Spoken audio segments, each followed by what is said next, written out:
Hello students, पिछले video lecture में हमने लाभ के विभिन्न स्वरूप और लाभ के जोखिम सिद्धांत का अध्ययन किया था। उसी को आगे बढ़ाते हुए इस वीडियो लेक्चर में हम लाभ का अनिश्चितता संबंधी सिद्धांत और लाभ के नव प्रवर्तन संबंधी सिद्धांत का अध्ययन करेंगे। विद्यार्थियों, लाभ के अनिश्चितता संबंधी सिद्धांत का प्रतिपादन प्रोफेसर F.H. नाइट ने किया। इन्होंने कहा कि लाभ अनिश्चित जोखिमों का पुरस्कार है। विद्यार्थियों, इस सिद्धांत को नाइट का लाभ सिद्धांत भी कहा जाता है। प्रोफेसर नाइट कहते हैं कि सभी प्रकार की जोखिमें लाभ को जन्म नहीं देती हैं और जो जोखिमें पहले से ही ज्ञात होती हैं उनसे लाभ उत्पन्न नहीं होता, केवल अज्ञात या अनिश्चित जोखिमों के कारण ही लाभ होता है। तो कहने का मतलब ये है कि लाभ बीमा अयोग्य जोखिमों, नॉन इंश्योरेबल रिस्क अर्थात अनिश्चितताओं को वहन करने का पुरस्कार है। इसलिए लाभ की मात्रा अनिश्चितता की मात्रा पर निर्भर करती है। विद्यार्थियों, हम उत्पादन प्रक्रिया में उठाई जाने वाली जोखिमों को दो भागों में बांट सकते हैं और नाइट ने जोखिम तथा अनिश्चितता में अंतर किया है। तो पहले प्रकार की जो जोखिमें हैं उनको हम बीमा योग्य जोखिम कह सकते हैं, यानी ऐसी जोखिमें जो कि उत्पादक बीमा कंपनियों को प्रीमियम देकर इनसे मुक्त हो सकता है, जैसे कि आग लगना, मृत्यु होना, चोरी इत्यादि की जोखिमें बीमा योग्य होती हैं और इस प्रकार की जोखिमों को उत्पादक अपने ऊपर नहीं लेता है, बल्कि वह बीमा कंपनियों को प्रीमियम चुकाकर इस प्रकार की जोखिमों से मुक्त हो सकता है।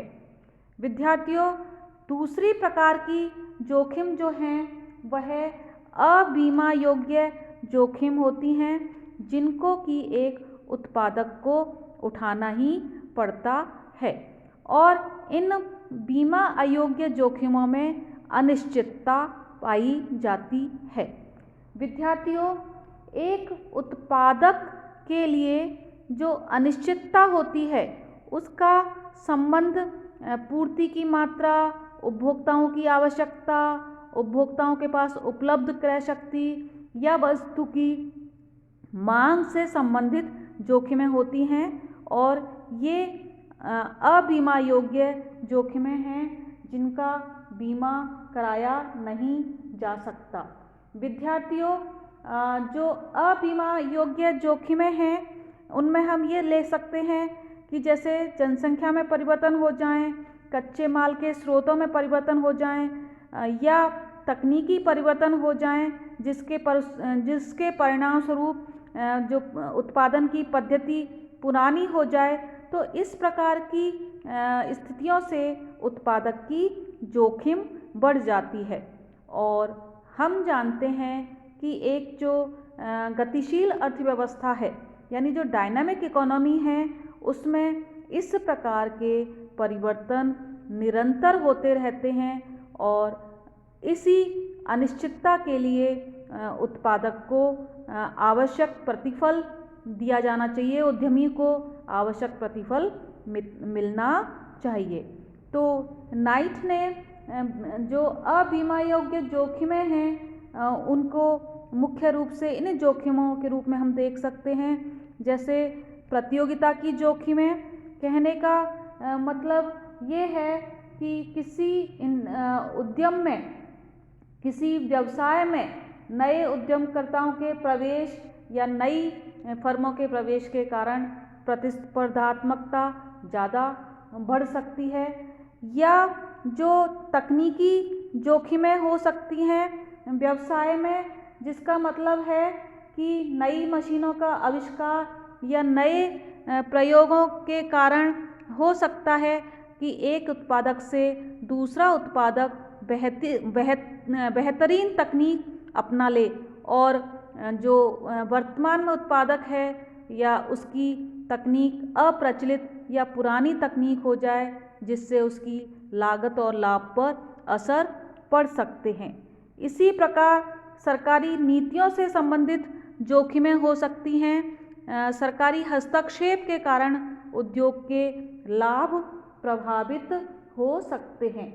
इसके अलावा भी विद्यार्थियों एक जोखिम और भी है जिसको हम कह सकते हैं व्यावसायिक तेजी मंदी से संबंधित जोखिमें। जब समृद्धि की अवस्था होती है उस समय उद्यमी के लाभ बढ़ जाते हैं और मंदी के समय लाभ घट जाते हैं। तो इस प्रकार आजकल जो अनिश्चितता का जो दौर है, अनिश्चितता की जो स्थिति है, उसका भार वहन करना उद्यमी का प्रमुख कार्य माना जाता है। तो इस प्रकार जो उत्पादन प्रक्रिया है उसमें उपभोक्ताओं की रुचि, फैशन इत्यादि में परिवर्तन से संबंधित जोखिमें भी होती हैं और उद्यमी के लिए उस वस्तु की मांग दशाओं से संबंधित भी जोखिमें होती हैं। क्योंकि मांग से संबंधित दशाओं का अनुमान लगाना उद्यमी के लिए विद्यार्थियों बहुत ज़्यादा कठिन होता है। एक उद्यमी उत्पादन के विभिन्न साधनों की सेवाएं निर्धारित कीमतों पर जुटाता है, माल का उत्पादन करता है, लेकिन और उत्पादन की सेवाओं को जुटाने और उत्पादन होने और उत्पादन की बिक्री करने के बीच में विद्यार्थियों काफ़ी समय लग जाता है। तो हो सकता है इस अवधि में मांग की दशाएं बदल जाएं। तो हो सकता है उत्पादक के लिए मुनाफा हो और हो सकता है उसे घाटा उठाना पड़े। तो इस प्रकार मांग पूर्ति की दशाओं में परिवर्तन से संबंधित अनिश्चितताएं उद्यमी के सामने विद्यमान रहती हैं और इन उत्पादन संबंधी दशाओं की या व्यावसायिक लाभ और हानि की स्थितियों का बीमा नहीं कराया जा सकता। तो इसलिए प्रोफेसर नाइट कहते हैं कि जो लाभ है वह अनिश्चितता सहन करने का पुरस्कार है और जो लाभ की मात्रा है वह अनिश्चितता की मात्रा पर निर्भर करती है। नाइट का कहना है कि इन दोनों में घनिष्ठ संबंध है, अनिश्चितता और लाभ में। जिस व्यवसाय में अनिश्चितता अधिक होगी उसमें लाभ की दर भी ऊंची होगी। तो इस प्रकार जो लाभ हैं वह अनिश्चितताओं के कारण उत्पन्न होते हैं और उद्यमी को लाभ अनिश्चितता वहन करने के लिए दिया जाना चाहिए। विद्यार्थियों, प्रोफेसर नाइट का सिद्धांत काफ़ी सही माना गया है और अनिश्चितता किसी भी आर्थिक प्रणाली का एक स्थायी लक्षण होता है और लेकिन फिर भी और ये सिद्धांत लाभ की उत्पत्ति को काफ़ी वैज्ञानिक ढंग से समझाता भी है, लेकिन फिर भी इस सिद्धांत को लाभ का पूर्ण सिद्धांत नहीं माना जा सकता, क्योंकि इस सिद्धांत की आलोचना करते हुए कहा गया है कि अनिश्चितता वहन करना ही उत्पादक का एक मात्र कार्य नहीं है, साहसी का एकमात्र कार्य नहीं है। साहसी को और भी बहुत सारे कार्य करने पड़ते हैं। उसे उत्पादन के विभिन्न साधनों में समन्वय स्थापित करना पड़ता है, उनको जुटाना पड़ता है और लाभ की मात्रा बहुत कुछ जो उद्यमी है उसकी योग्यता पर भी निर्भर करता है। विद्यार्थियों, इसके अलावा भी जो लाभ की उत्पत्ति है वह केवल अनिश्चितता के कारण ही नहीं होती, बल्कि लाभ के लिए अन्य परिस्थितियां भी जिम्मेदार हैं, जैसे व्यवसाय में एकाधिकार है या नहीं, पूर्ण प्रतियोगिता है क्या, या नव प्रवर्तन यानी उत्पादन की नवीन पद्धतियों का प्रयोग इत्यादि बहुत सारे कारण भी लाभ के लिए जिम्मेदार होते हैं। और ये भी कहा गया कि यह सिद्धांत है, यह प्रोफेसर हाले के जोखिम सिद्धांत का ही संशोधित स्वरूप है। और नाइट ने जोखिमों को दो भागों में बांटकर अपना सिद्धांत दिया है और ये हाले के लाभ सिद्धांत का ही रूपांतरण मात्र है, उससे ही मिलता जुलता है। फिर भी लाभ सिद्धांत के रूप में ये सिद्धांत एक महत्वपूर्ण सिद्धांत माना जाता है। विद्यार्थियों, इसके बाद हम देखते हैं लाभ का नव प्रवर्तन सिद्धांत, the innovation theory of profit. विद्यार्थियों, लाभ का नव प्रवर्तन सिद्धांत प्रोफेसर शुम्पीटर के द्वारा दिया गया और प्रोफेसर शुम्पीटर कहते हैं कि लाभ की उत्पत्ति केवल नए नए अन्वेषण, आविष्कारों और नव प्रवर्तनों के कारण होती है। इसलिए इस सिद्धांत को नव प्रवर्तन सिद्धांत कहा जाता है। विद्यार्थियों, प्रोफेसर शुम्पीटर कहते हैं कि यदि उत्पादन में नव प्रवर्तन किया जाता है, नई रीतियों का प्रयोग किया जाता है, तो इससे उत्पादन लागत घटती है और वस्तु की वर्तमान कीमत और नई लागत के बीच में अंतर पैदा हो जाता है। विद्यार्थियों, ये जो नव प्रवर्तन है, इनोवेशन है, इसके कई रूप हो सकते हैं, जैसे नई नई मशीनों का आविष्कार एवं उनका प्रयोग, कच्चे माल के नए स्रोतों की खोज, नए बाजारों की खोज, नई वस्तु का उत्पादन, विक्रय की नई रीति का प्रयोग, ये अनेक प्रकार नव प्रवर्तन के होते हैं। और इन से उत्पादन की लागत, वस्तु की जो कीमत है और उत्पादन की जो लागत है उसमें अंतर उत्पन्न हो जाता है और वह लाभ को जन्म देता है। तो इसलिए प्रोफेसर शुम्पीटर कहते हैं कि लाभ नव प्रवर्तन का कारण है और परिणाम दोनों है, क्योंकि लाभ कमाने की दृष्टि से जो साहसी हैं वह नव प्रवर्तन की ओर प्रेरित होते हैं और नव प्रवर्तन का प्रयोग लागत और कीमत में अंतर उत्पन्न करके लाभ अर्जित करने के लिए होता है। यानी लाभ की प्रेरणा नव प्रवर्तन को जन्म देती है और नव प्रवर्तन के कारण लाभ उत्पन्न होते हैं। इसलिए लाभ नव प्रवर्तन का कारण और परिणाम दोनों हैं। विद्यार्थियों, शुम्पीटर कहते हैं कि लाभ नव प्रवर्तनों के द्वारा उत्पन्न होते हैं तथा अनुकरण द्वारा समाप्त हो जाते हैं। इसको हम इस प्रकार समझ सकते हैं कि जो नव प्रवर्तन के कारण जो लाभ हैं वह अस्थायी प्रकृति के होते हैं। जब ये एक बार उत्पन्न होते हैं, यानी जब कोई उद्यमी नव प्रवर्तन करता है तो उसे नवीनता का लाभ मिलता है, लेकिन इस नई विधि की जानकारी फैल जाने से अन्य उत्पादक उसको प्रयोग करते हैं और उससे नव प्रवर्तन के लाभ खत्म हो जाते हैं।